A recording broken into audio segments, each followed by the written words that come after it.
That starlight you see tonight is ancient, a cosmic message from the distant past. This ancient starlight is the universe's oldest time machine, and by the end of this video, you will understand how to read its story and perceive time itself in a completely new way. We will trace the incredible journey of individual particles of light as they travel across the void, carrying encoded histories of stellar explosions and the universe's fiery birth. How can a single beam of light reveal the composition of a star billions of years gone? What secrets about our ultimate cosmic fate are hidden within this fossilized glow? What does it feel like to hold a piece of cosmic history in your gaze? Every beam of starlight is a messenger on an epic journey. To understand its story, we must first understand the nature of the messenger itself. Light is more than just brightness. It is a ripple in the very fabric of the cosmos.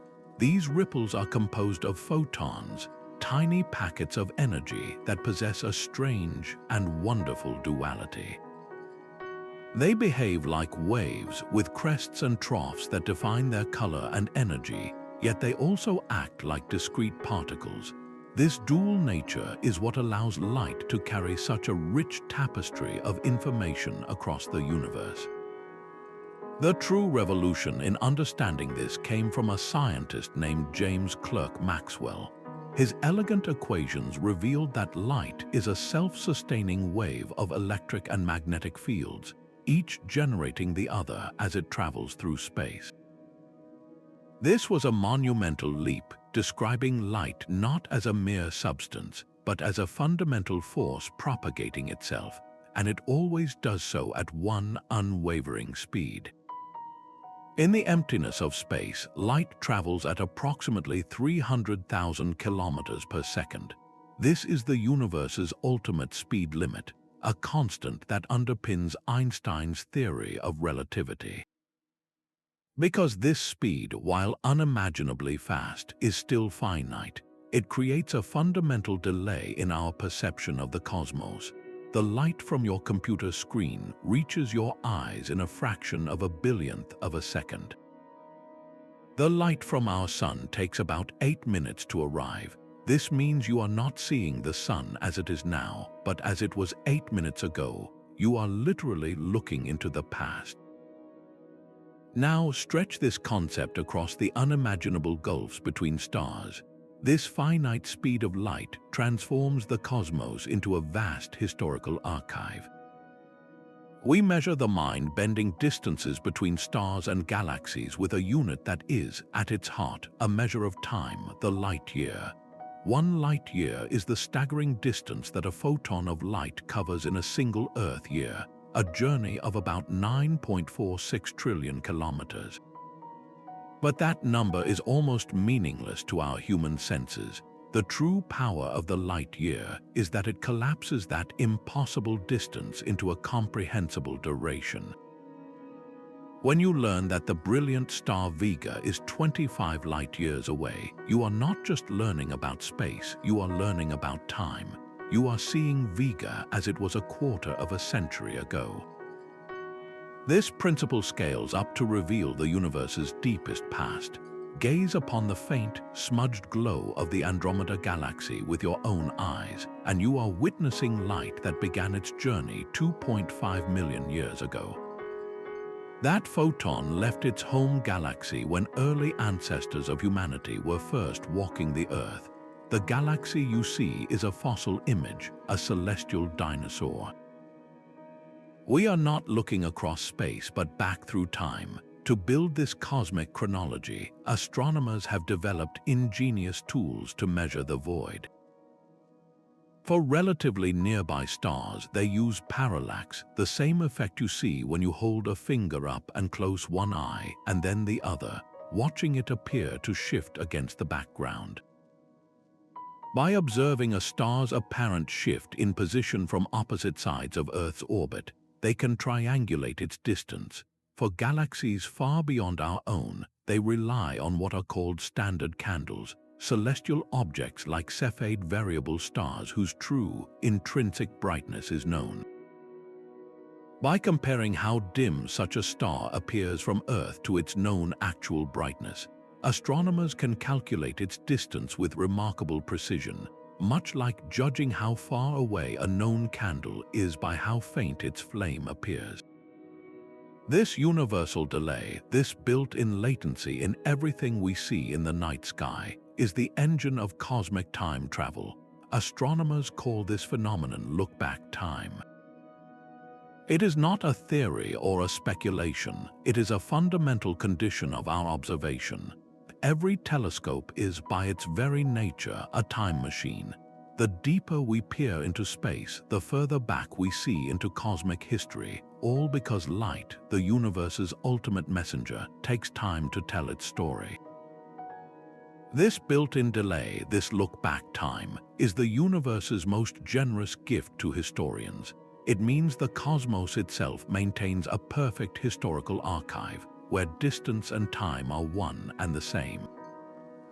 The farther out we point our telescopes, the deeper into the past we are able to see. This is not a philosophical idea, it is the practical foundation of modern astronomy. It allows scientists to study cosmic evolution directly, watching the universe grow up before their eyes. When an astronomer observes a galaxy 1 billion light-years away, they are not just studying a distant object in space. They are conducting an archaeological dig 1 billion years into the past, examining that galaxy as it was when Earth was home to only the most primitive single-celled life. They see its youthful stars, its rate of new star birth, and its structure from an era long before our solar system even existed. By simply looking at different distances, we can scroll through the universe's photo album, from the recent past of nearby stars to the ancient, fiery epochs of the most distant quasars. This direct access to different cosmic eras enables the construction of a grand timeline, a chronology of everything from the first galaxies to the present day. And the tool that makes this all possible, the instrument that grants us this incredible vision across both space and time, is the telescope. A telescope is far more than a device for making distant objects appear closer. It is a collector of ancient whispers, a funnel for photons that began their journeys long before human civilization existed. Each time an astronomer points a telescope at a patch of sky, they are opening a portal to a specific moment in the cosmic past. The very first telescopes, like the one Galileo used to sketch the moons of Jupiter, were simple tubes with lenses. Yet even they were time machines, showing Jupiter not as it was in that moment, but as it was roughly 45 minutes earlier, the time its light took to cross that gulf of space. Every technological leap since has expanded our reach into the past.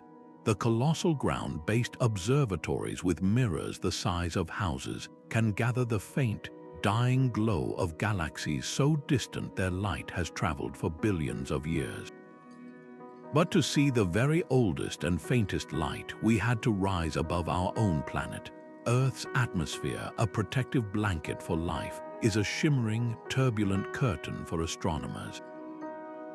It blurs and distorts the delicate light from the deepest cosmos, smearing the details of those ancient galactic fossils. This is why we placed telescopes like Hubble and James Webb in the silent vacuum of space. Up there, with no air to blur their view, they can achieve a crystal clarity that allows them to see the universe in its infancy. These observatories are our ultimate time machines. Their giant mirrors act as immense light buckets, patiently collecting individual photons that have been traveling across the void for over 13 billion years. They amplify these incredibly weak signals, transforming a trickle of ancient energy into a rich stream of data. Every color, every subtle shift in that light is a piece of a puzzle. But collecting this ancient light is only the first step. The true magic, the act of reading the story carried within these photons, requires a different kind of tool altogether. To read the story carried within these ancient photons, we need a universal translator. That translator is a technique called spectroscopy, and it works by reading the unique barcode hidden within the light itself. Every beam of starlight, when captured by a telescope, can be funneled into an instrument called a spectrograph. This device acts like a cosmic prism, carefully splitting the light into a full rainbow of its constituent colors. But this is no ordinary rainbow. Scattered across it are a series of dark lines and sometimes bright lines appearing at very specific colors. These are the spectral lines, the permanent fingerprints of the universe. Each chemical element in the universe, when heated or when light passes through it, interacts with light in a unique way. It will absorb or emit light at absolutely precise colors, corresponding to the specific energy jumps of its electrons. The pattern for hydrogen is as distinct from the pattern for iron as your own fingerprint is from anyone else's. So when astronomers see the signature fingerprint of hydrogen in the spectrum of a star a billion light years away, they know with certainty that hydrogen is present there. They are taking a direct chemical census of a distant sun. This revolutionary ability to do remote chemistry was pioneered in the 1800s by scientists like Gustav Kirchhoff and Robert Bunsen. Before their work, astronomy was largely about charting where things were. Afterward, it became about understanding what things are. Spectroscopy revealed that the same elements we find here on Earth are found throughout the cosmos, unifying the universe under a common set of physical laws. But the story in the spectral lines goes far beyond a simple ingredient list. The precise arrangement and thickness of these lines can tell us the star's temperature, with hotter stars showing different elemental signatures than cooler ones. They can reveal the star's density and the powerful magnetic fields churning within it, and they can even tell us if a star is spinning and how fast by measuring how the fingerprints are subtly smeared. This is how we know the composition of stars we can never hope to visit, by reading the light they mailed to us billions of years ago. Yet the most profound revelation locked in this cosmic barcode is not just about what a star is, but where it is going. That cosmic barcode, the spectrum of a star, holds one more profound secret. It can tell us not just what a star is, but how it is moving through the vastness of space. This revelation comes from a phenomenon you experience every day, though you likely hear it rather than see it. When an ambulance speeds toward you, its siren has a high, piercing pitch. The moment it passes and moves away, that pitch suddenly drops to a lower tone. This is the Doppler effect, where sound waves are compressed as the source moves toward you, creating a higher frequency, and stretched as it moves away, creating a lower frequency. Light behaves in exactly the same way. When a star or galaxy is hurtling toward us, the waves of its light are compressed, shifting its entire spectral fingerprint ever so slightly toward the blue end of the spectrum. This is a blue shift, but when a celestial object is racing away from us, its light waves are stretched out during their long journey, shifting that same fingerprint toward the red end. This is the cosmic redshift. In the early 20th century, an astronomer named Vesto Slipher began meticulously measuring the light from distant spiral nebulae, which we now know are other galaxies. To his astonishment, he found that the vast majority of them showed this redshift. Their light was stretched, meaning they were all flying away from our own Milky Way. This was the first hard evidence that we live in an expanding universe, one that is actively growing larger. The amount of this redshift is quantified by a simple symbol, the letter Z. A larger Z value means a greater redshift, which translates directly to a faster velocity away from us. This is where another monumental discovery connects. Edwin Hubble found that there is a direct relationship between a galaxy's distance and its redshift. The farther away a galaxy is, the faster it appears to be receding. This is Hubble's law, so by simply measuring the redshift in the light from a distant galaxy, an astronomer can immediately determine two things: its velocity, and because of that constant relationship, its distance. This transforms redshift into the most powerful cosmic ruler we possess. It means the redder the light, the farther away the object, and the deeper back in time we are looking. Every redshift measurement is a direct reading of both cosmic distance and look-back time, a single number that tells us where an object is and when its light began its journey to us. This simple shift in color, first heard in the pitch of a siren, opened the door to the greatest story ever told, the story of the universe's own explosive birth. The discovery of cosmic expansion began with a simple, profound measurement. Edwin Hubble, working with the most powerful telescope of his era, focused on faint, fuzzy patches of light known then as spiral nebulae. For centuries, their true nature was a mystery. Were they simply clouds of gas within our own Milky Way, or were they something far grander?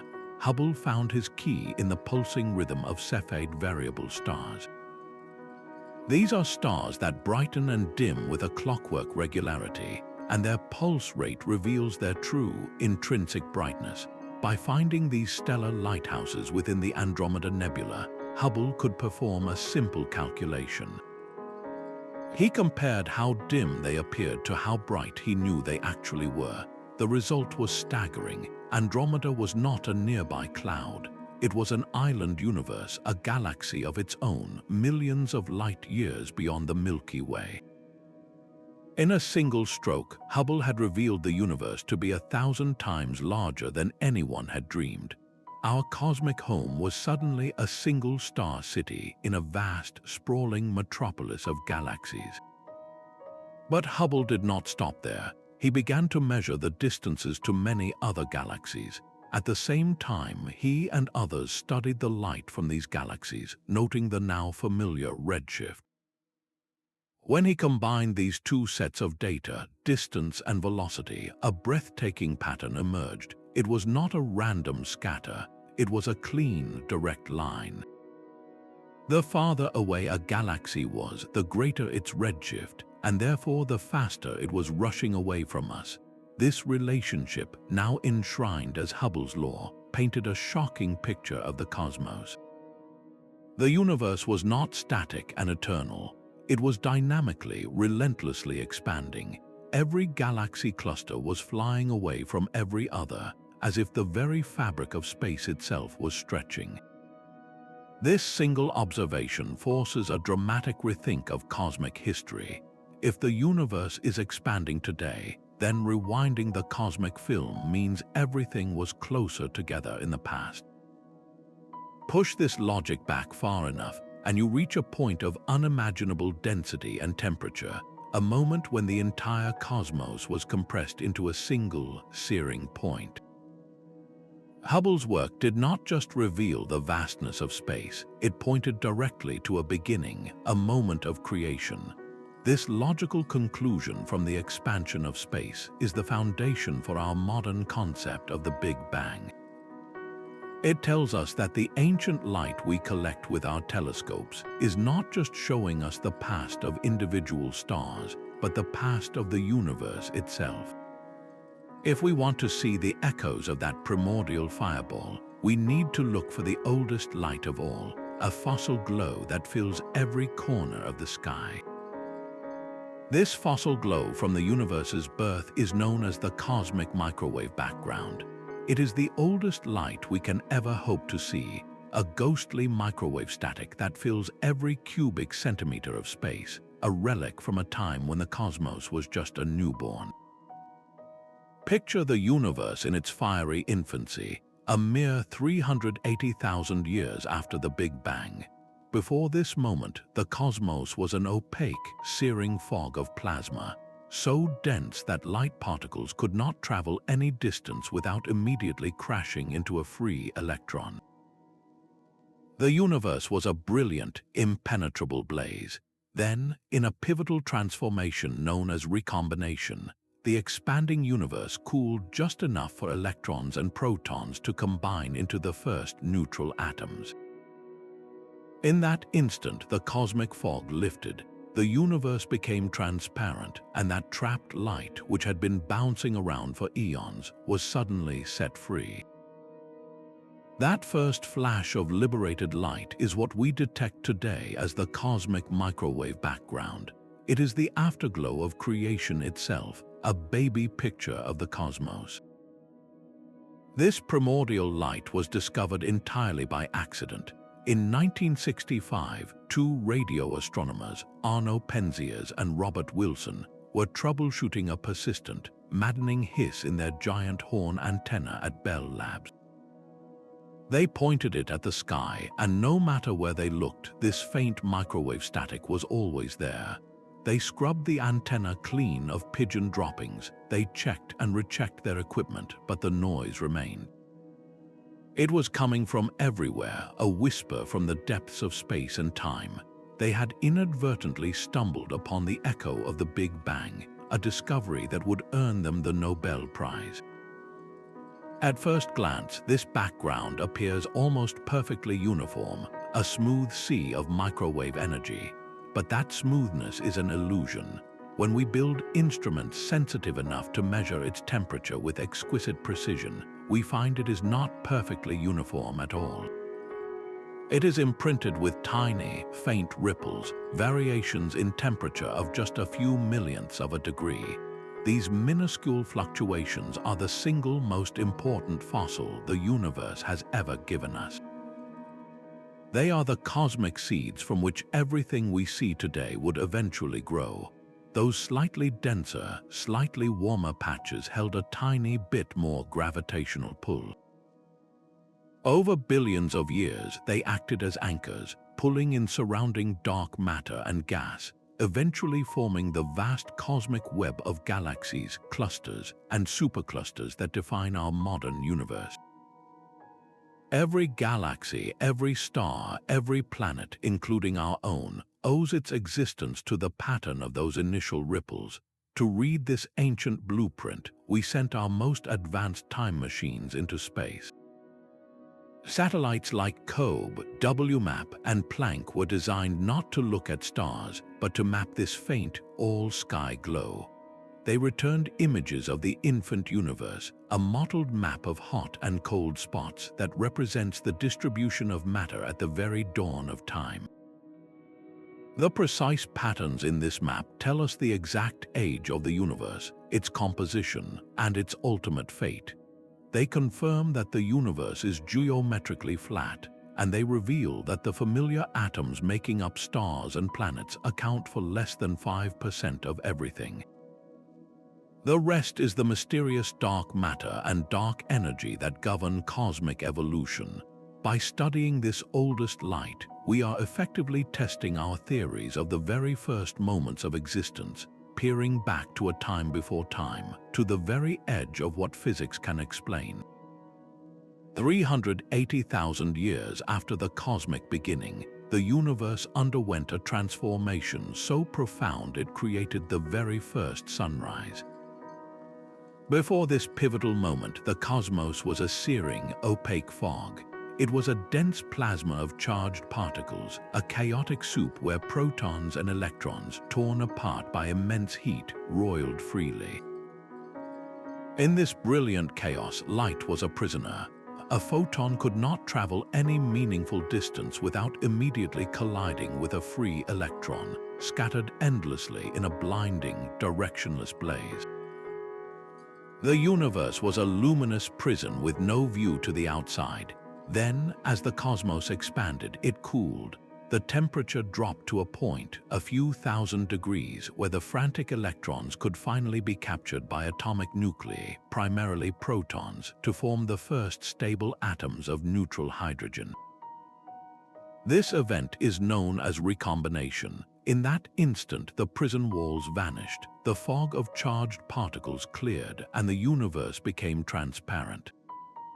For the very first time, photons were set free. These liberated particles, this first light, began their epic journeys across the expanding void, carrying with them a perfect snapshot of the infant cosmos. This was the moment the universe turned on the lights. That first flash of light was, at its release, intensely energetic, a brilliant, hot glow, but the universe did not stand still. It has been expanding for the nearly 14 billion years since. As space itself stretches, it stretches the very waves of light traveling through it. Over this unimaginable duration, that once hot, visible light has been stretched and cooled, its waves lengthened by a factor of over 1,000. What was once a searing glare has been transformed into a faint, cold whisper of microwave radiation, which we now detect as the cosmic microwave background. This is the oldest fossil we will ever find, a baby picture of the entire universe, taken at the moment of its first breath. The release of this primordial glow marks the ultimate boundary of our observational horizon. We cannot see light from any time before recombination, because before that moment, light simply could not travel. This event, therefore, is the beginning of the universe's observable history. It is the moment the cosmic curtain was lifted, setting the stage for the darkness that would eventually be broken by the ignition of the very first stars. For millions of years after that first cosmic sunrise, a profound silence fell over the universe. The brilliant afterglow of the Big Bang faded into a deepening cold and dark, beginning an era astronomers call the Cosmic Dark Ages. There were no stars, no galaxies, and no sources of light. The universe was a vast, featureless sea of neutral hydrogen and helium gas, illuminated only by the dimming, cooling remnant of the cosmic microwave background. It was a cosmos in waiting, a stage being set in utter blackness for the most dramatic entrance in history. This darkness was not empty, it was dynamic. The tiny fluctuations in the early universe, those faint ripples frozen into the background radiation, were now acting as seeds. Under the relentless pull of gravity, the slightly denser patches of this primordial gas began to slowly, inexorably, draw in more material from their surroundings. For eons, these clouds of hydrogen grew, collapsing in on themselves, their cores becoming denser and hotter. This was a slow-motion chain reaction, a gravitational domino effect that would eventually break the cosmic silence. The ignition of the first stars ended the Dark Ages in a blaze of cosmic fire. These stellar pioneers, known as Population 3 stars, were unlike anything that exists today. Born from pure, pristine gas of only hydrogen and helium, with no contamination from heavier elements, they grew to colossal sizes. They were behemoths, hundreds of times more massive than our own sun, and they burned with a ferocious blue-white intensity. Their lives were spectacularly short, burning through their nuclear fuel in only a few million years before exploding in titanic supernova. The birth of these first stars did more than just fill the darkness with points of light. It fundamentally changed the character of the cosmos itself. Their intense ultraviolet radiation began to flood the surrounding space, slamming into the vast reservoirs of neutral hydrogen gas that filled the universe. This powerful light ripped electrons away from their atoms, tearing them apart and returning the gas to a charged plasma state. This monumental process, known as cosmic reionization, did not make the universe opaque again. Instead, it made it transparent to the high-energy light these new stars were emitting, clearing the fog for a new era of astronomy. We have never directly seen a Population 3 star. Their light is too faint, stretched too far into the infrared by the expansion of the universe, but we can detect the echo of their revolution. By observing the most distant quasars, we can see how their light has been filtered through the intergalactic hydrogen.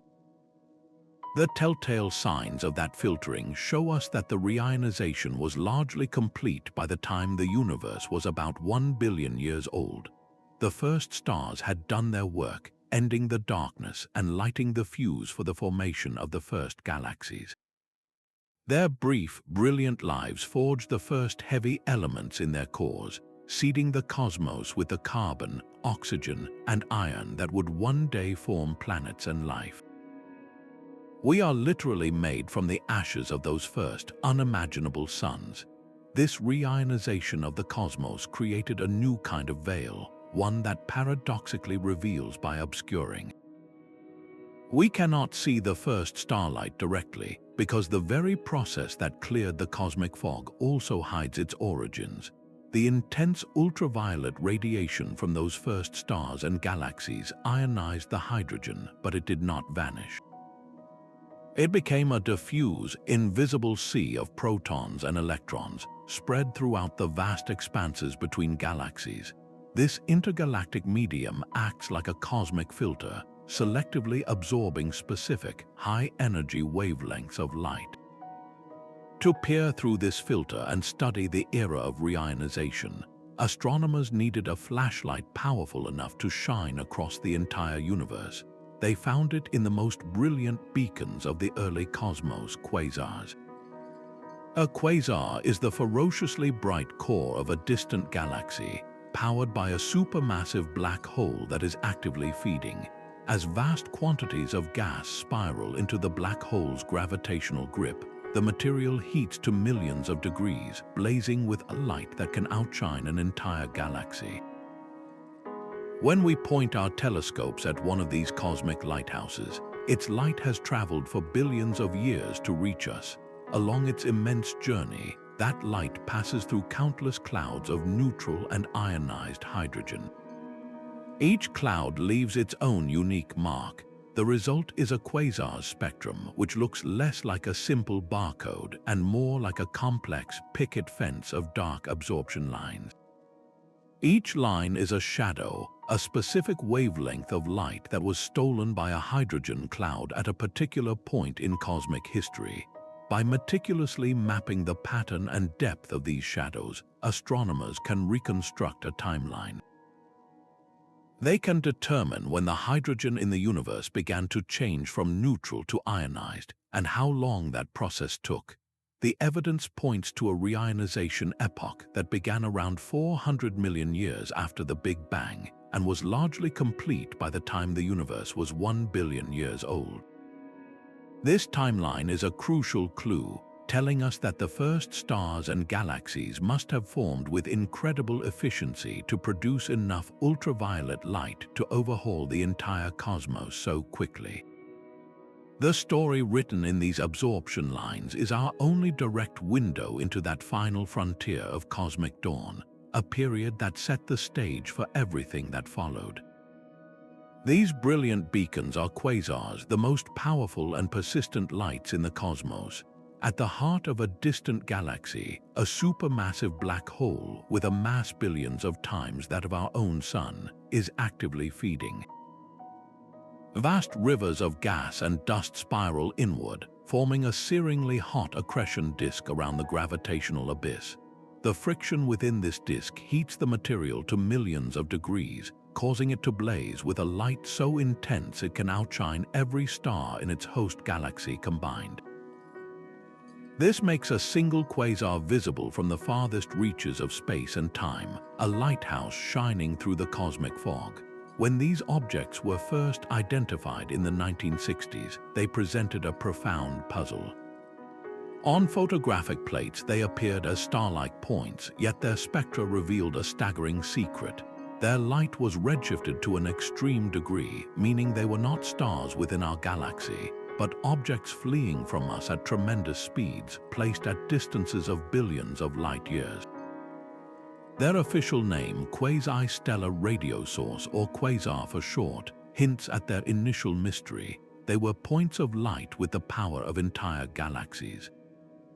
To be seen from so far away, a quasar must generate an almost unimaginable amount of energy, a feat only explainable by the mind-bending physics of a supermassive black hole. The light from one of these cosmic monsters begins an epic journey. As it races across the expanding universe, it does not travel through empty space. It passes through the diffuse clouds of primordial gas that float in the vast voids between galaxies. This is the intergalactic medium, the residue of the early universe.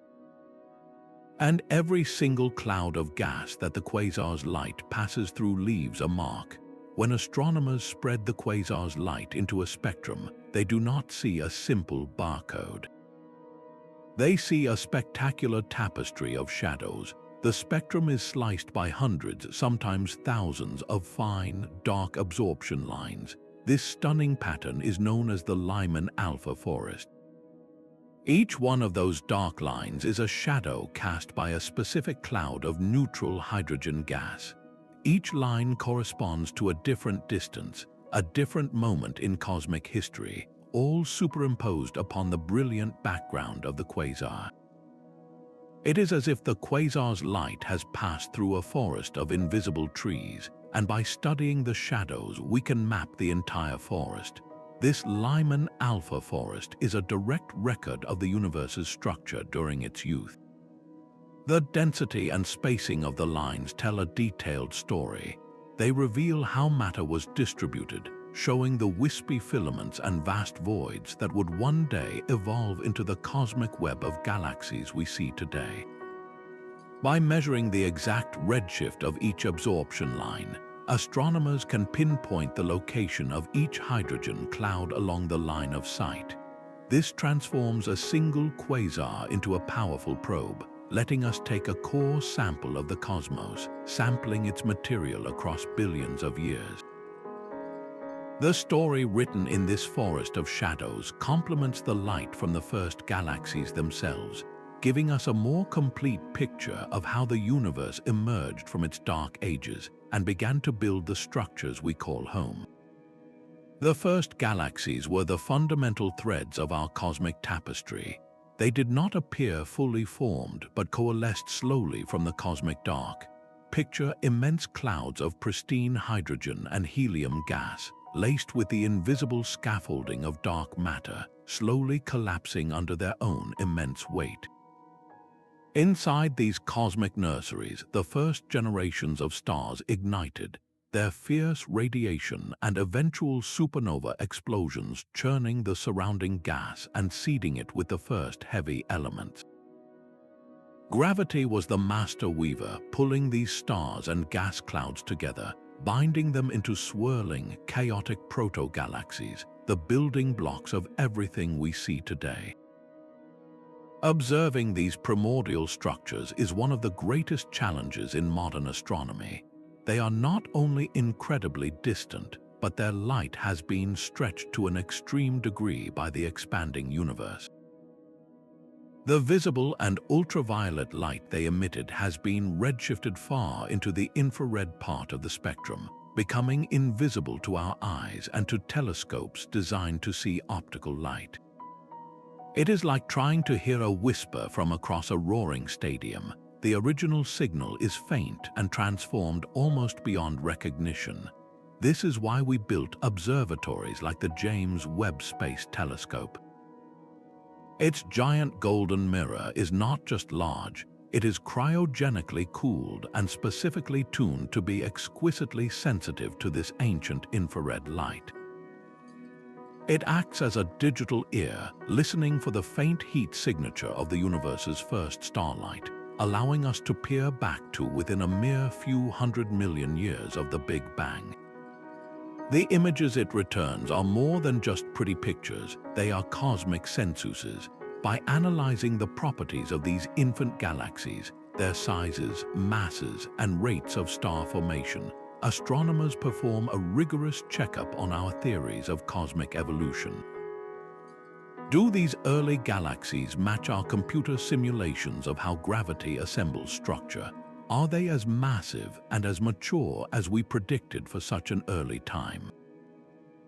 The answers are often surprising, revealing galaxies that are brighter and more structured than many models anticipated, forcing us to rethink the speed and efficiency of galaxy formation in the young cosmos. This entire process of assembly, from the first wispy clouds to the majestic spirals we see today, is driven by a force we cannot see directly. The gravity of ordinary matter, the stars and gas we observe, is simply not enough to hold a galaxy together or to explain how they formed so quickly after the Big Bang. There must be something else, a hidden architecture providing the bulk of the gravitational glue. The formation and stability of the first galaxies, and indeed all galaxies, is our most compelling evidence for the existence of this mysterious component, dark matter.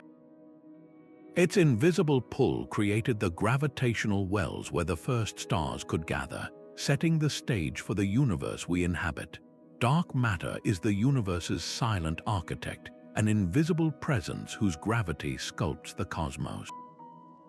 While it emits no light and passes through ordinary matter like a ghost, its gravitational pull is the dominant force organizing the universe on the largest scales.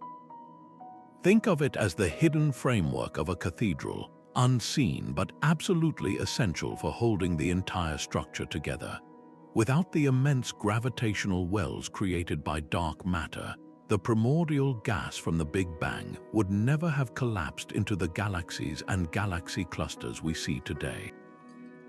This invisible scaffolding guided the flow of ordinary matter, providing the anchor points around which the first stars could ignite and the first galaxies could assemble. Its presence is felt everywhere, yet it reveals itself only through its subtle but unmistakable tug on the things we can see. One of the most direct ways we detect this ghostly presence is through a cosmic phenomenon called gravitational lensing. According to Einstein's theory of relativity, massive objects warp the fabric of space-time around them. Light, always following the straightest possible path through this curved geometry, has its journey bent as it passes near a massive cluster of galaxies. This effect is like viewing a distant street lamp through the bottom of a wine glass, where the light is distorted into arcs and multiple images. When astronomers train their telescopes on a massive galaxy cluster, they often see stretched and smeared images of galaxies that lie far behind it. Those distorted galaxies are not actually shaped that way. Their light has simply been bent on its way to us. The crucial insight is that the amount of bending is far too great to be explained by the visible matter in the foreground cluster alone. There must be an enormous amount of invisible mass, dark matter, creating additional gravity to warp space so severely. By meticulously mapping these cosmic mirages, scientists can literally chart the distribution of the unseen dark matter, tracing its vast, diffuse halo that extends far beyond the cluster's luminous stars. This technique turns the universe itself into a dark matter detector. When we apply gravitational lensing to the ancient light from the earliest galaxies, we are doing more than just taking a snapshot. We are creating a time lapse of dark matter's evolution.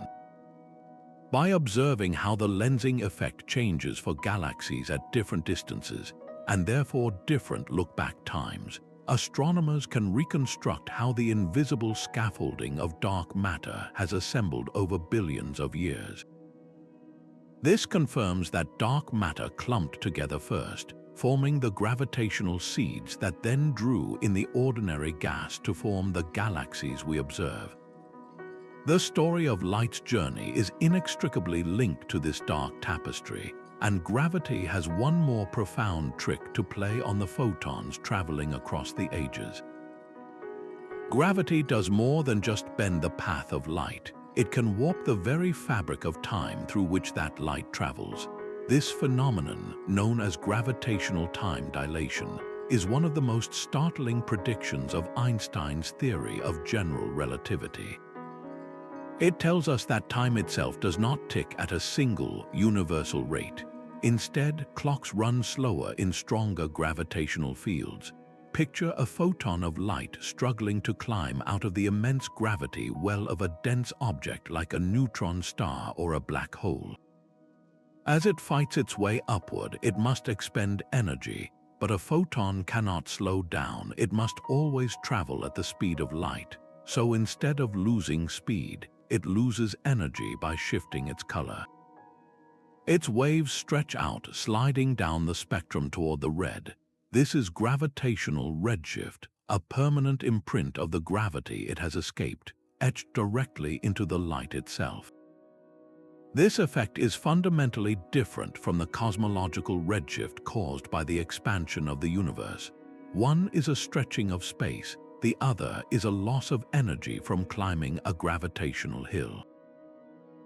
Yet in the light from a distant quasar or a star orbiting a black hole, these two effects can be combined, a complex signature of both cosmic expansion and local gravity. We have witnessed this directly in our own cosmic backyard. Astronomers have meticulously tracked stars whipping around the supermassive black hole at the center of our Milky Way galaxy. As these stars swing through their closest approach, diving into the black hole's intense gravitational field, the light we receive from them is measurably redshifted. Time for that starlight is literally passing more slowly from our distant perspective. This confirmation means that every beam of ancient starlight carries not just a story of its source, but a record of the gravitational trials it endured on its journey to us. It is a cosmic passport stamped at every massive object it passed near. This intricate interplay enriches the information carried by these photons, but to use them as precise cosmic mile markers, we needed to find a way to account for these complexities. The solution was to find a special class of object whose true brightness was so reliably known, it could act as a beacon in the darkness, a standard candle against which we could measure the universe. To chart the cosmos, we need a reliable ruler, a way to translate faint glimmers into concrete distances. This is the role of a standard candle, a celestial object whose true, intrinsic brightness is known. The principle is beautifully simple. Think of a 100-watt light bulb. If you see one shining brightly nearby, you know it is close. If you see an identical bulb looking very dim and far away, you can calculate exactly how far away it is based on just how much its light has faded. Astronomers do the same thing with stars and galaxies, but on a cosmic scale. By comparing how bright an object appears from Earth to its known, actual brightness, they can solve for distance with remarkable precision. This method forms the very foundation of the cosmic distance ladder, a step-by-step approach that allows us to measure from nearby stars to the edge of the observable universe. The first critical rung on this ladder was placed by the careful work of Henrietta Leavitt. While studying thousands of variable stars in the Magellanic Clouds, she noticed a profound pattern among a class of stars called Cepheid variables. These stars rhythmically pulsate, growing brighter and dimmer over a regular period. Leavitt discovered that the period of this pulsation is directly tied to the star's true luminosity. A Cepheid that takes a long time to pulse, say over 30 days, is inherently much brighter than one that pulses every 3 days. This period luminosity relationship was a revolution. It meant that by simply timing the heartbeat of a Cepheid variable, an astronomer could know its true power output. Then, by observing how faint it appeared in the sky, they could calculate its distance. This was the key Edwin Hubble used to prove that the spiral nebulae were other galaxies, forever expanding our cosmic horizon. But even the brilliant light of Cepheids fades into obscurity at truly immense distances. To reach further back in time, astronomers needed a brighter beacon. They found it in one of the universe's most violent and predictable explosions, the type Ia Supernovae. This occurs in a binary star system where a dense white dwarf star steals material from its companion. When the white dwarf reaches a critical mass, it triggers a runaway thermonuclear explosion so powerful it can briefly outshine an entire galaxy. Because this critical mass is always the same, the peak brightness of these supernovae is incredibly consistent, making them superb standard candles. By spotting these stellar detonations in distant galaxies and measuring their peak apparent brightness, we can determine their distance with high confidence, peering billions of years into the past. It was precisely this technique that led to one of the most shocking discoveries of the 20th century. Two independent teams were using Type Ia supernova to measure the expansion rate of the universe, expecting to find that the pull of gravity was slowing it down. Instead, they found the opposite. The most distant supernovae were fainter than expected, meaning they were farther away than the standard cosmological model predicted. The expansion of the universe was not slowing down, it was speeding up. This finding pointed to the existence of a mysterious, repulsive force counteracting gravity, a force we now call dark energy. The Hubble Standard Candle, from Leavitt's pulsating stars to dying stellar infernos, had not only mapped the cosmos but had uncovered its deepest and most puzzling secret. This discovery shattered a fundamental assumption about the cosmos. For decades, the central question in cosmology was not if gravity was slowing the universe's expansion, but by how much. The collective mass of all the galaxies, all the stars, and all the dark matter was expected to be pulling on the fabric of space, applying a cosmic brake. The two rival teams, the Supernova Cosmology Project and the High-Z Supernova Search Team, were both using Type Ia supernova to measure this deceleration.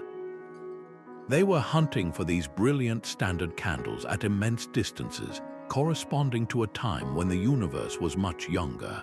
By comparing the faintness of these supernovae to nearby, well-understood examples, they could plot how the expansion rate had changed over billions of years. The results, published within months of each other in 1998, were not just surprising, they were revolutionary. The distant supernovae were consistently fainter than they should have been in a slowing universe. This meant they were farther away than anyone had predicted. The only possible explanation was that the expansion of the universe was not slowing down at all. It was speeding up, something was forcefully, relentlessly pushing galaxies apart.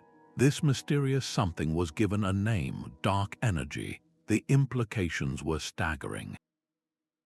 For this acceleration to overcome the collective gravitational pull of the entire cosmos, dark energy had to be the dominant component of the universe, accounting for about 68% of its total energy content. This was a complete overturning of our cosmic inventory. The discovery was so profound it earned the leaders of the two teams the Nobel Prize in Physics in 2011. But what is this repulsive force? Its nature remains physics' greatest enigma. The leading candidate is the cosmological constant, an energy inherent to the vacuum of space itself, a concept Einstein once proposed and then discarded as his greatest blunder. If this is correct, then empty space is not empty at all, but seething with a constant energy density that drives the acceleration. This acceleration directly warps our view of cosmic history through ancient light. Because the universe is expanding faster now than in the past, the relationship between a galaxy's distance and its redshift is more complex. The light from the most distant objects has been traveling for so long that the rules of the cosmic game changed during its journey. When we observe a galaxy 10 billion light-years away, we are seeing it from an era when dark energy's push was weaker and gravity's pull was stronger. The very fact that we can see its light at all is a testament to the evolving dynamics of the cosmos. The acceleration ensures that the most distant galaxies will one day fade from view entirely, their light unable to ever reach us again as the space between us stretches faster than light can cross it.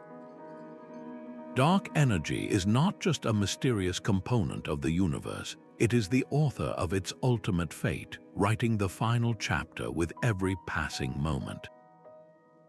This rate of expansion is quantified by a single, crucial number known as the Hubble constant. Represented by the symbol H0, this value tells us precisely how fast the universe is stretching at this very moment. It is the master key that unlocks both the scale of the cosmos and its age. To determine it, astronomers perform a conceptually simple but technically monumental task.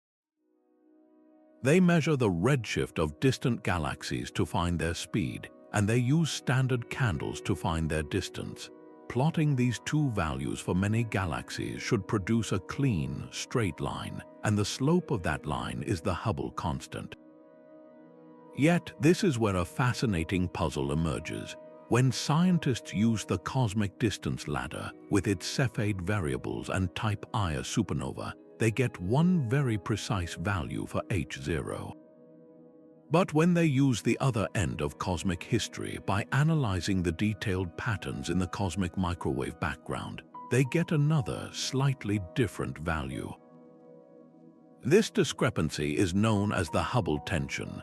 It is not a large difference, but in the precise world of cosmology, it is significant.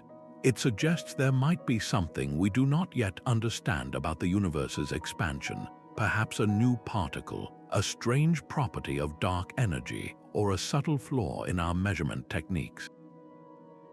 Resolving this tension is one of the most urgent goals in modern astronomy, because the value of the Hubble constant directly tells us the age of the universe. The calculation is a breathtaking act of cosmic rewinding. By knowing how fast the universe is expanding today, we can mathematically run the clock backwards, collapsing all of space and time back to that initial point of infinite density.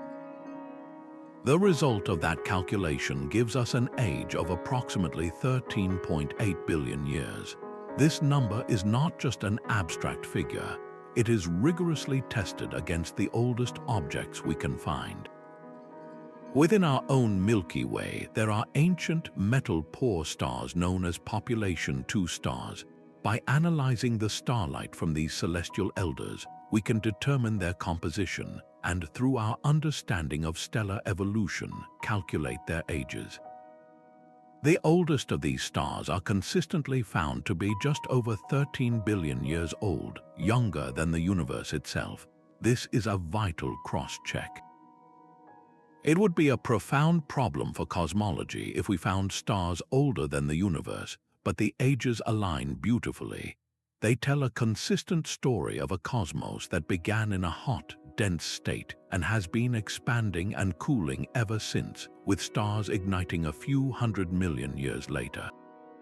The chemical history written in that ancient starlight, the specific ratios of elements forged in those first stellar furnaces, provides further, independent evidence for this timeline. Every measurement from the primordial glow to the light of the oldest stars converges on the same cosmic birthday, painting a coherent portrait of our universe from its first moment to the present day. Every star is a cosmic alchemist, transforming the universe's simplest ingredients into a rich periodic table. The light streaming from its surface is more than just energy. It is a detailed chemical diary, its pages written in the language of spectral lines. This story of creation begins with the Big Bang itself, which forged almost all the hydrogen and helium in the cosmos. But the universe was born with a very limited palette. The dramatic shift came when the first stars ignited, their cores becoming immense nuclear furnaces.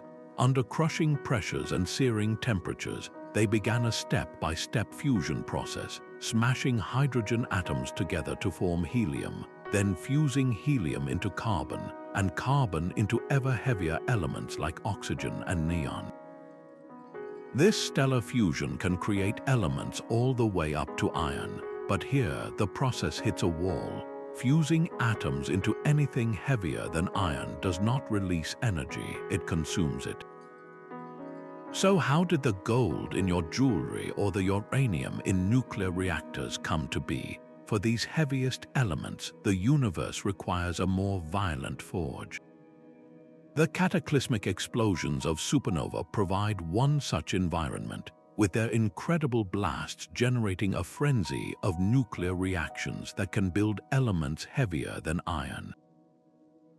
More recently, we have learned that the spectacular collisions of neutron stars are perhaps the primary cosmic factories for gold and platinum, scattering these newly forged precious metals across the galaxy. By reading the spectral lines in a star's light, astronomers perform a kind of remote chemical analysis. The specific pattern and strength of the dark absorption lines act as a precise recipe, listing the exact abundance of each element present in the star's outer layers. This single measurement reveals the star's entire life story. A star like our Sun, with a significant amount of iron, silicon, and oxygen, is clearly a product of a well-enriched cosmos. It is a later generation star, formed from a cloud of gas that was already seeded with the heavy elements cast off by countless previous stellar explosions. In stark contrast, the rare, ancient stars that still drift through the halo of our galaxy tell a different tale. Their spectra show only the faintest traces of any elements heavier than helium. They are the celestial equivalents of living fossils, pristine relics from a time before the cosmos was widely polluted with the ashes of dead stars. This measure of heavy elements is called metallicity, and it serves as a powerful cosmic clock. The first stars, known as Population 3, had zero metallicity. They were pure hydrogen and helium. Their spectacular deaths then seeded the universe with its first heavy elements. The next generation, Population 2 stars, showed just a whisper of these metals. Our own Sun is a Population 1 star, metal-rich, and born from the accumulated debris of billions of years of stellar life and death. By tracing this chemical evolution through starlight, we can reconstruct the entire history of star formation in the universe. We see how galaxies grew richer in heavy elements over time, a process driven by the relentless cycle of stellar birth and destruction. This celestial genealogy connects us directly to the cosmos. For every atom of oxygen we breathe and every particle of calcium in our bones was once forged in the heart of a long-vanished star. We are not just looking at the stars, we are made from them. This stellar genealogy is written in the very color of a star's light. A star's hue is a direct thermometer, broadcasting its surface temperature to the universe. The hottest, most massive stars blaze with a blue-white ferocity, while cooler, more modest stars like our Sun glow a steady yellow. The faintest, coolest stars emit a deep crimson red. This simple relationship between color and temperature is the first clue to a star's identity and its ultimate fate. The true story, however, is locked in the intricate details of its spectrum. The precise pattern of dark absorption lines reveals not just its chemical makeup, but also its mass, its gravity, and its stage in a grand cosmic life cycle. Every star is born from a collapsing cloud of gas and dust, a stellar nursery like the Orion Nebula. As gravity pulls the cloud inward, the core heats up until nuclear fusion ignites and a new star switches on. From that moment, its mass dictates its entire life story. A massive blue giant, tens of times heavier than the Sun, lives a short and spectacular life. It burns through its nuclear fuel in just a few million years, a brilliant flash in the cosmic night. Its immense gravity creates staggering pressures in its core, allowing it to fuse heavier and heavier elements at a furious rate. This frantic existence culminates in one of the most violent events in the universe, a core collapse supernova. In a matter of seconds, the star's core implodes, then rebounds in a cataclysmic explosion that can, for a brief moment, outshine an entire galaxy.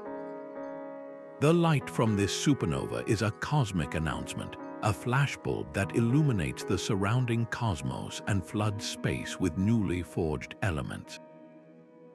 In its wake, it leaves behind an incredibly dense remnant, either a neutron star or, for the very largest stars, a black hole. In stark contrast, a modest red dwarf with a fraction of the Sun's mass leads a life of quiet frugality. It fuses its hydrogen so slowly and efficiently that it can shine for trillions of years, far longer than the current age of the universe. These stars are the ultimate cosmic survivors, destined to glow long after their brilliant blue cousins have vanished. Middleweight stars like our Sun follow a more measured path. They spend billions of years fusing hydrogen into helium, shining with a stable yellow light. When their core hydrogen is exhausted, they swell into red giants, their outer layers cooling and reddening while the core contracts and heats up. Eventually, these gentle giants shrug off their outer layers into space, creating a beautiful, glowing planetary nebula. The exposed, hot core remains as a white dwarf, an Earth-sized ember of carbon and oxygen that will slowly cool over billions of years, fading from white to red to black. The light from these stellar remnants is a persistent messenger. A pulsar, a spinning neutron star, beams radiation across space like a cosmic lighthouse, its precise pulses allowing astronomers to study the physics of ultra-dense matter. The expanding shell of a supernova remnant, like the Crab Nebula, glows for centuries in X-rays and radio waves, a long-lasting echo of the explosion that created it. By reading the light from stars at every stage of this cycle, astronomers can reconstruct the history of our galaxy. They can look at a cluster of stars and, from their colors and spectra, determine that they are all the same age, a stellar family born from the same cloud. They can trace how generations of supernova have enriched the galactic gas with heavier elements, each new generation of stars born with a richer chemical inheritance than the last. This understanding of stellar life cycles through their light is the essential key to modeling how galaxies themselves form, evolve, and change their appearance over billions of years. The story of the cosmos is, at its heart, the combined biography of countless stars, each telling its own chapter through the ancient light it sends our way. The combined glow of a galaxy is a composite portrait of its stellar population, a living census of its billions of suns. This integrated light, gathered over immense cosmic distances, becomes our primary tool for watching galaxies grow up. We are no longer limited to studying them as they are today. By observing galaxies at different redshifts, we are effectively browsing a cosmic photo album, arranging snapshots from the universe's chaotic youth to its more settled present. The most distant, ancient galaxies appear profoundly different from the majestic spirals we see nearby. They are often small, irregular clumps, blazing with a blue tint. This blue color is the unmistakable signature of ferocious star formation, a firestorm of young, hot, massive stars burning brilliantly and dying young. These primordial galaxies were chaotic construction sites, constantly colliding and merging, their gravity pulling in fresh rivers of gas to fuel new stellar births. This dynamic history was laid bare by one of astronomy's most profound observations, the Hubble Deep Field. By pointing the Hubble Space Telescope at a seemingly empty patch of sky for days, astronomers captured the faint light of thousands of galaxies, each a smudge of ancient light from a different epoch. The resulting image was not a static map, but a core sample of the universe, revealing a timeline of galactic evolution etched directly into the cosmos. We see the first fragmented building blocks, the violent mergers that assembled larger galaxies, and the gradual settling of these chaotic systems into the stable disks and ellipsoids we recognize today. But this process of growth and stabilization is not driven by stars alone. At the heart of nearly every mature galaxy, including our own Milky Way, lies a supermassive black hole. These cosmic engines play a surprising and crucial role in galactic evolution. As they feed, they can ignite as brilliant quasars, whose intense radiation and powerful jets pour enormous energy into the surrounding galaxy. This energy can heat up or even blow away the reservoir of cold gas needed to form new stars, effectively halting star birth in a dramatic feedback loop. A galaxy's journey from a blue, irregular clump to a red, quiescent ellipse may be dictated by the hidden monster at its center. The ancient light we collect tells the story not just of stars, but of the intricate dance between creation and destruction, where the brightest beacons in the cosmos are ultimately responsible for turning out the lights on stellar birth. At the core of most galaxies, a silent titan waits. These are supermassive black holes with masses ranging from millions to billions of times that of our own sun. They are not the destructive monsters of fiction, but gravitational anchors whose influence profoundly shapes the destiny of their entire galactic home. Their power is not in their darkness, but in the brilliant light they can generate. When a supermassive black hole actively pulls in or accretes surrounding gas and dust, that material does not fall in silently. It spirals into an incredibly hot, bright disk, a maelstrom of friction and magnetic forces. This process ignites the engine of an active galactic nucleus, or AN, transforming the galactic core into the most powerful sustained energy source in the universe. The most extreme of these, quasars, can outshine every single star in their host galaxy combined, their light blazing across billions of light years. This intense emission is not steady. It flickers and varies, and in those fluctuations, astronomers find crucial clues. The timescale of the flickering reveals the size of the accretion disk, and from there, they can estimate the black hole's immense mass and even deduce how fast it is spinning. The light from an AGN is a direct probe into the physics of gravity at its most extreme. But the true cosmic impact of these engines lies not just in their light, but in the feedback they exert on their surroundings. As matter falls in, a fraction of it can be channeled and blasted back out into space in the form of colossal, focused jets of particles and radiation, moving at nearly the speed of light. These jets can stretch for thousands of light years, far beyond the galaxy itself. When this tremendous outpouring of energy slams into the galaxy's reservoirs of cold gas, the gas heats up or is violently expelled. Since cold, dense gas is the very raw material for building new stars, this AGN feedback acts as a cosmic thermostat, effectively turning down or even shutting off star formation in the host galaxy. This creates a dynamic and intimate relationship, a co-evolution between the black hole and its galaxy. By studying the light from active galactic nuclei at different cosmic distances, we can watch this relationship unfold across time. We see that in the early universe, when galaxies were gas-rich and forming stars furiously, their central black holes were also actively feeding, shining as brilliant quasars. Their feedback then helped quench that rampant star birth, guiding the galaxy toward a more stable, mature state. The growth of the black hole and the evolution of the galaxy are inextricably linked, a gravitational dance where the smallest, densest object dictates the fate of the largest.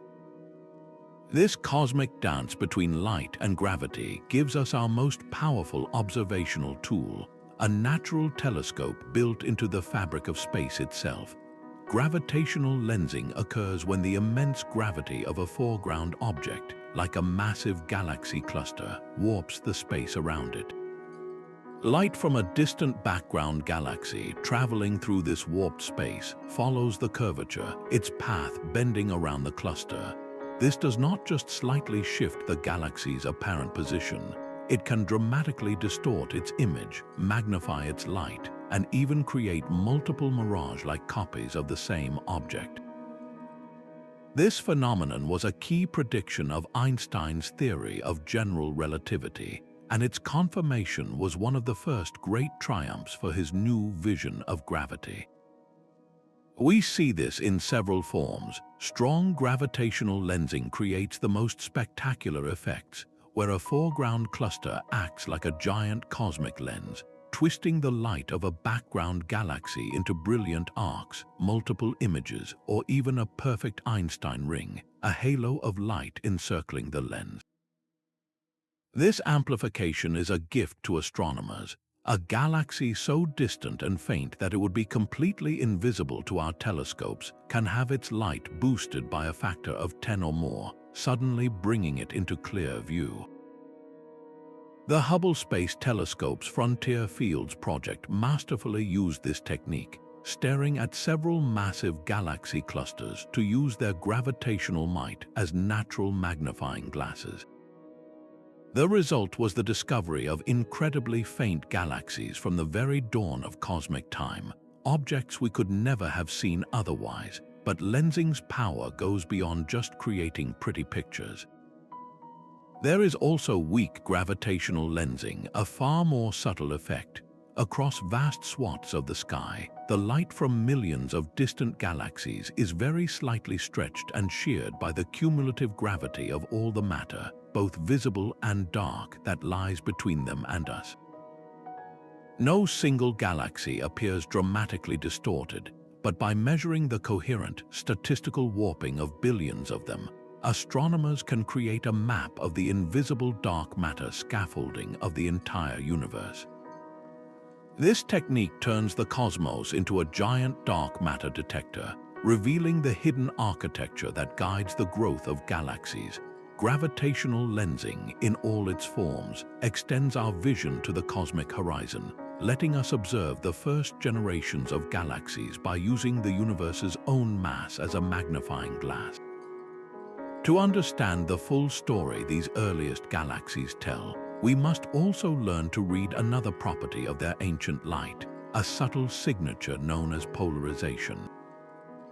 Light carries a hidden dimension of information in its very orientation.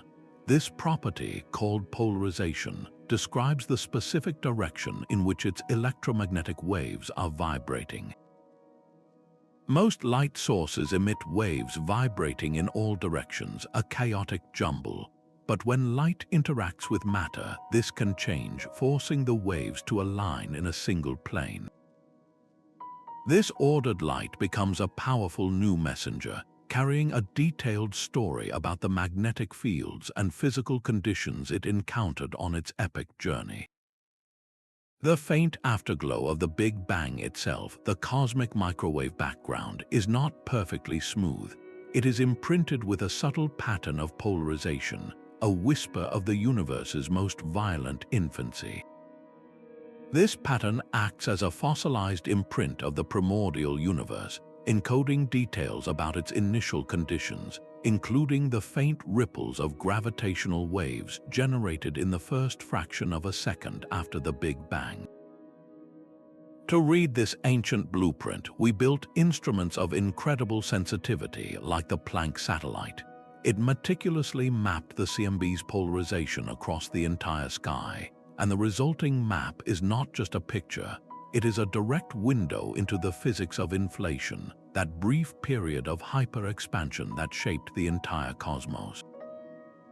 The specific swirls and patterns in this polarized light offer evidence for the gravitational waves predicted to have been generated during that explosive moment, testing our theories of the universe at energies far beyond anything we can create in a laboratory.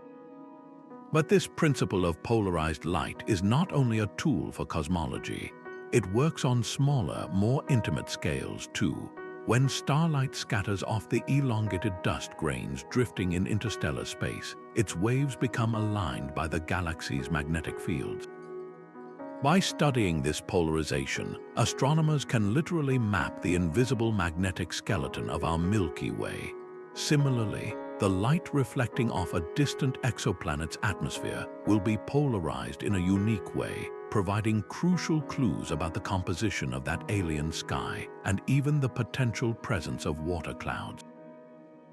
This ability to read the orientation of light adds a crucial layer to our interpretation of every ancient photon, transforming a simple beam into a multidimensional data stream.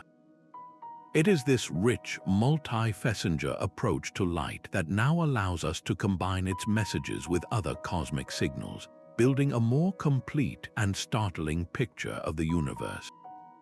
This ancient light now has partners in a new era of cosmic discovery. We are no longer limited to observing the universe with just our eyes, even eyes as powerful as the Hubble or James Webb telescopes. Today, we combine the story told by light with other, more elusive cosmic messengers, forging a revolutionary field known as multi-messenger astronomy. Think of it as gaining new senses for the cosmos. For centuries, we have been like someone watching a silent movie, able to see the actors and the setting but missing the sound, the music, and the dialogue.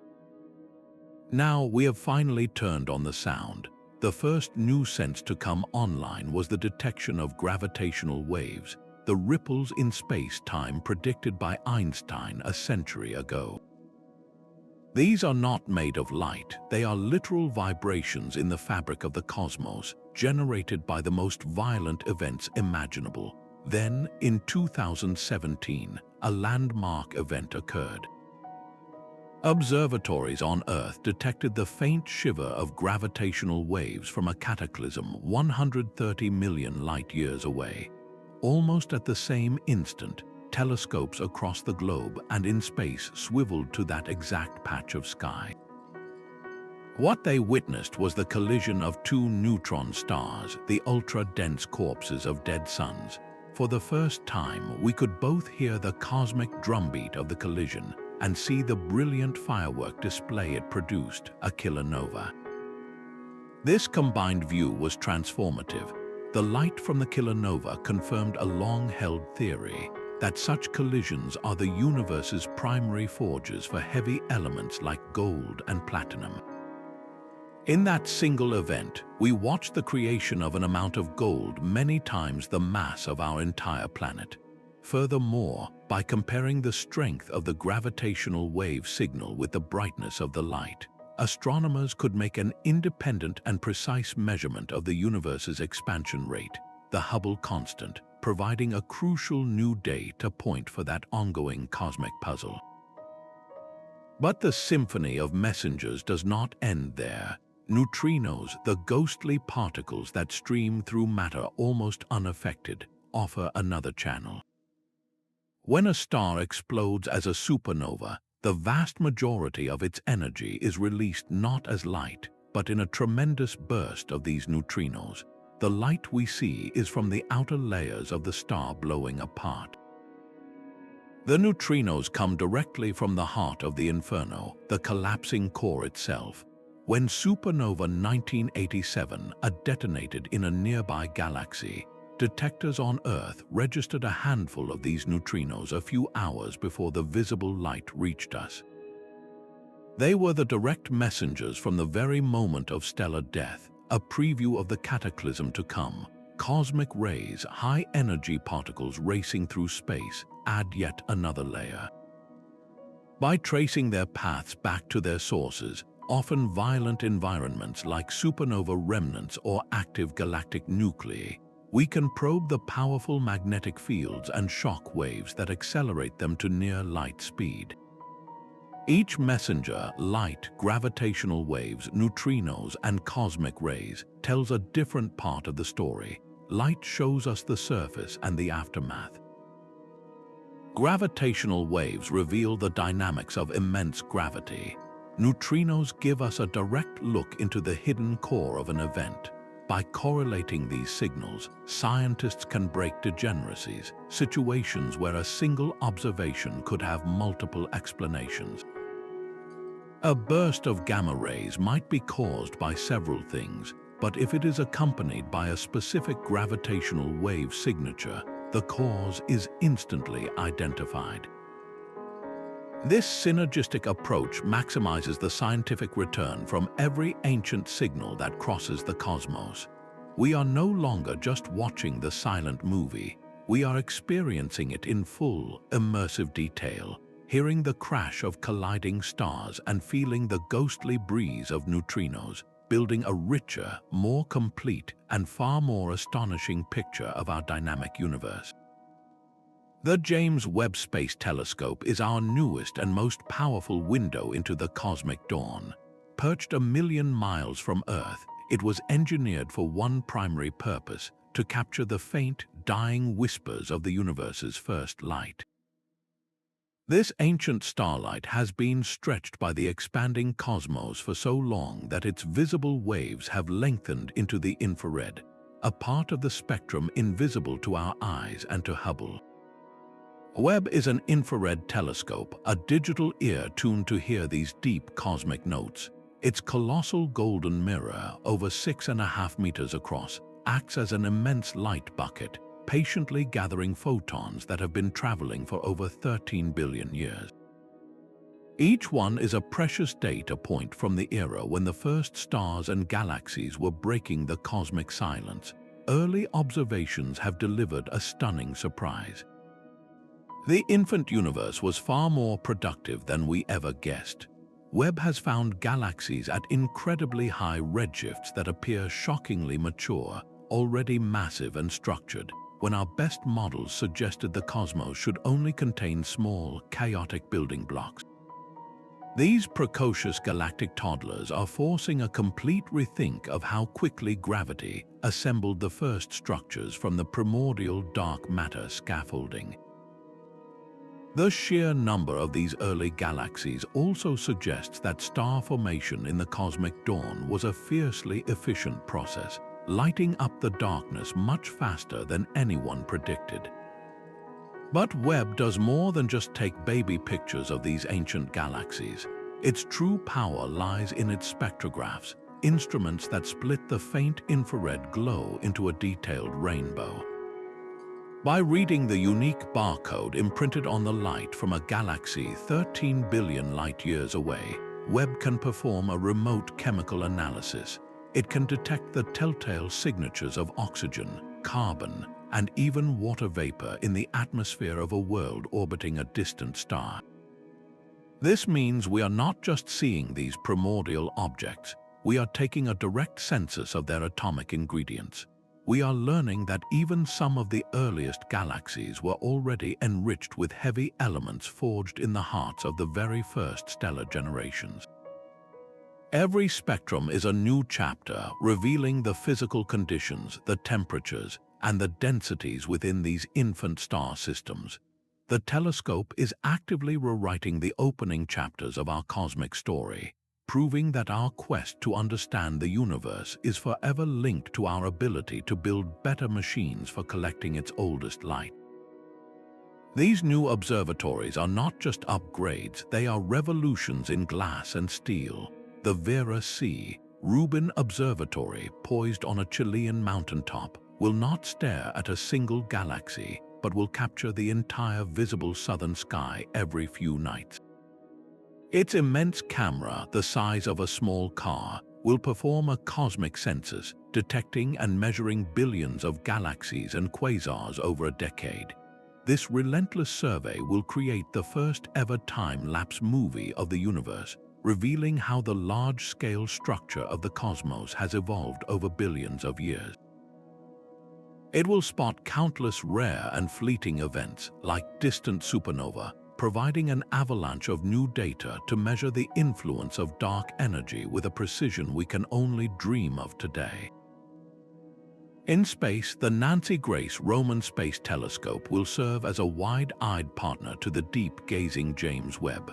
Where Webb focuses intensely on a small patch of the early universe, Roman will open a panoramic window, surveying vast swaths of the sky in infrared light.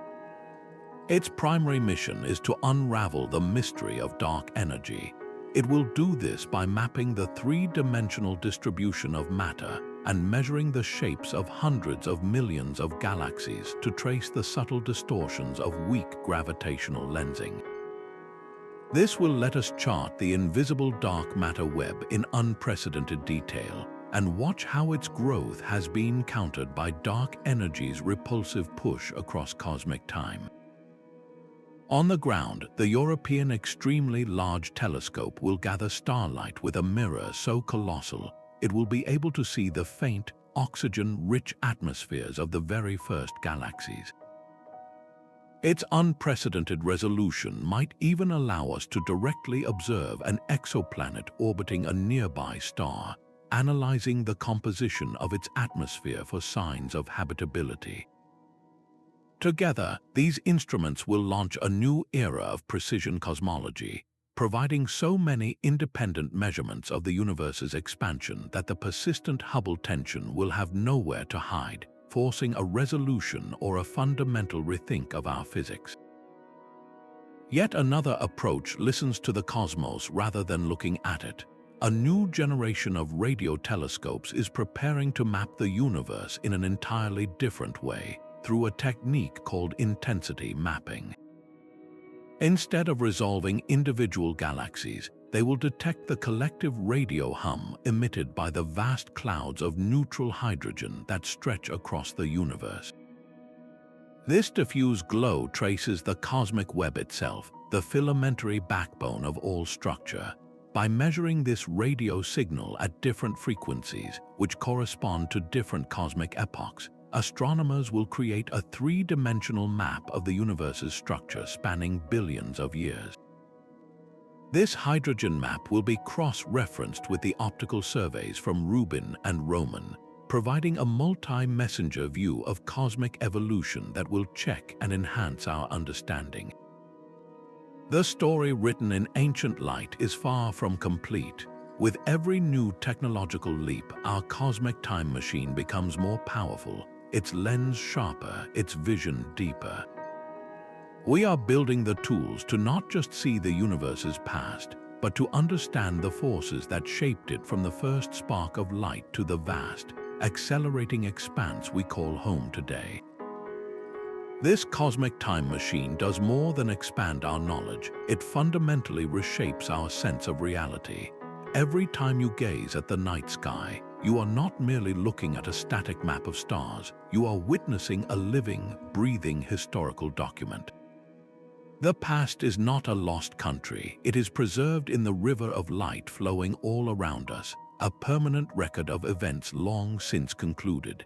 This challenges our deepest intuitions about time. We experience life as a one-way arrow, a relentless march from a fixed past into an uncertain future. Yet the cosmos presents us with a different truth, that the past coexists with the present, its evidence racing toward us at the speed of light. The explosion of a star 1,000 years ago is, in a very real sense, still happening for you the moment its light finally lands on your retina. This collapses the immense scales of space and time into a single, intimate act of observation, directly connecting your consciousness here and now to a cataclysm that occurred in the deep past. Such a perspective cannot help but evoke a profound sense of cosmic humility. We inhabit a tiny world orbiting an average star in a galaxy that is one among trillions. Our entire recorded history is but a blink in the epic narrative written in that ancient light. And yet, within that brief flicker, we have developed the unique capacity to unravel that narrative, to comprehend the birth of stars and the expansion of space itself. We are the universe becoming self-aware, developing the tools to look back and understand its own origins. This scientific pursuit is at its heart a deeply philosophical one. It is a search for context, a quest to understand our own place within the grand story. By collecting and decoding these ancient photons, we are not just doing astronomy, we are engaging in the ultimate act of cosmic introspection. We can now turn this powerful lens inward, applying the same principles to read the history written in the light from our own celestial neighborhood. reconstructing the dramatic formation of our solar system from the cosmic dust of a long-dead star. Even the sunlight warming your skin is an ancient messenger. That beam left our sun 8 minutes ago, carrying a snapshot of its surface from the recent past.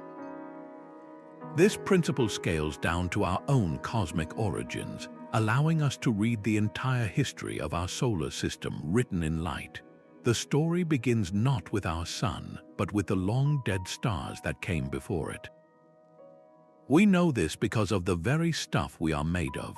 Meteorites, those primitive space rocks that occasionally fall to Earth, are time capsules from the solar system's violent birth. Locked within their crystalline structures are exotic isotopes, heavy elements that could only have been forged in the heart of a previous stellar generation. The specific ratios of these elements are a chemical fingerprint, telling us that a nearby supernova explosion likely seeded the cloud of gas and dust that gave birth to our sun, injecting it with the raw materials for planets and life. The brilliant light from that progenitor star faded eons ago, but its material legacy is right here in our hands. This same forensic astronomy is now being used to explore worlds beyond our own. The search for exoplanets depends entirely on our ability to decode subtle changes in starlight. When a distant planet passes in front of its host star, a tiny fraction of the star's light filters through the planet's atmosphere. By analyzing that filtered light with a spectrograph, astronomers can detect the chemical signatures of water vapor, methane, or carbon dioxide. It is like studying the color of a distant street lamp through a foggy atmosphere. The fog imprints its own unique signature on the light. In other instances, we analyze the faint starlight that is reflected directly off the planet's surface. The color and polarization of that reflected glow can reveal the presence of oceans, continents, and even the rotation of the planet. We are using light to take a remote chemical census of alien worlds, assessing their potential for habitability from across the galaxy. This understanding of starlight also lets us peer into the distant future of our own home. By studying stars identical to our sun at various stages of their lives, we have assembled a complete stellar life cycle. Our sun is a stable, middle-aged star, but in about 5 billion years, it will exhaust the hydrogen fuel in its core. It will then swell into a red giant, its outer layers expanding to engulf the orbits of Mercury and Venus, and likely rendering Earth a scorched, lifeless rock. Eventually, it will gently shed its outer layers, creating a beautiful planetary nebula, while its core will collapse into a dense white dwarf, a fading ember that will cool over trillions of years. This fate is not a speculation. It is a direct prediction based on the light we have gathered from countless other suns. The laws of physics that govern the light from a quasar at the edge of the observable universe are the very same laws that dictate the fusion in our sun and the chemistry of our atmosphere. The cosmic and the local are one and the same, connected by a universal language written in photons. This accelerating expansion carries a profound and sobering consequence for the future of cosmic observation. The relentless push of dark energy is not just spreading galaxies apart, it is actively erasing our view of the cosmos. As the space between galaxy clusters stretches faster and faster, a point will come when the light from those distant islands can no longer outtrace the expanding void. Their photons, fighting against the stretching of space itself, will see their energy drained away, their wavelengths stretched into an undetectable, infinite redshift until they effectively vanish from our instruments. One by one, galaxies will wink out of our sky, not because they are dying, but because the river of space between us is flowing too swiftly for their light to cross. In the far future, perhaps trillions of years from now, a civilization born in the Milky Way would gaze upon a profoundly different sky. The constellations of nearby stars would remain, but the deep background, that tapestry of faint smudges and brilliant quasars, would be gone. The night would be black and empty, an endless void with no hint of other galaxies. The cosmic microwave background, that fossil glow from the Big Bang, will have redshifted into complete oblivion, its whisper stretched into silence. For that future astronomer, the universe would appear static, eternal, and lonely, an island universe adrift in nothingness, with no evidence of an expanding cosmos or a fiery beginning. This makes our present epoch, right now, a uniquely privileged moment in cosmic history. We live in a golden age of cosmology, a transient window where the universe is both old enough to have built complex structures and young enough for their ancient light to still reach us. We can see the afterglow of creation and trace the great chain of galactic evolution. This window is not permanently open. It is a fleeting season in the multi-trillion-year life of the cosmos, and we are here to witness it. This realization instills a deep urgency to our quest. Every observation we make, every ancient photon we capture, is an act of preserving a cosmic heritage that will one day be lost to the relentless expansion of space. We are not just scientists, we are archivists for a future that will be blind to its own past, gathering the fading light of a grander universe for generations to come. Our drive to understand, to build ever more powerful time machines, is a race against a cosmic clock, an effort to read the final pages of a story that is slowly closing before our eyes. That river of ancient light flowing from the stars is more than a spectacle. It is a direct connection to the cosmos's grand narrative. We have traced the journey of a single photon from its birth in a stellar furnace, through the expanding fabric of space, to its final capture in the mirror of a telescope. Along the way, we have learned to read its story, using the universal translators of spectroscopy and redshift to decode its secrets. These principles reveal a universe in motion, one that is not only expanding but accelerating, driven by the mysterious push of dark energy. Each new instrument, from the deep gaze of the James Webb Space Telescope to the wide eyes of upcoming observatories, sharpens our vision, allowing us to witness galactic construction sites at the dawn of time and to test the very laws of physics.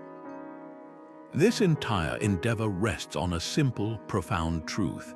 Every beam of starlight is a fossil, an irreplaceable artifact carrying encoded tales of supernova explosions, galactic collisions, and the primordial fireball of creation itself. As our tools and theories evolve, so too will our ability to decipher these ancient messages, ensuring this cosmic time machine never ceases to amaze. So the next time you find yourself under a clear night sky, remember this: you are not just looking at distant points of light, you are gazing into a deep historical archive where every twinkle is a chapter in the greatest story ever told. We would love to hear what part of this cosmic journey resonated most with you. Share your thoughts and your own sense of wonder in the comments below, and join us in our next exploration as we continue to unravel the universe's deepest